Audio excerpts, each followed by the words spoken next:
All right, here's how you make a latte with a Ninja coffee maker. This is the Dual Brew Pro. So first of all, the scoop that it comes with shows you to use 2 full-size scoops if you're gonna use this specialty coffee, which is exactly what we're gonna do.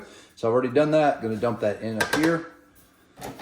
Closing the lid. Now, when you turn the power on, you can switch this brew style, push the button all the way to specialty, which is gonna give you 4 ounces automatically, and that's what you want. So it's not technically espresso, but it is a more concentrated coffee. So you're gonna press start on that. And then as that's going, this thing has the fold away milk frother on the side. So that's how we're gonna get that latte-like texture. So I've got about 4 ounces of milk in this mug.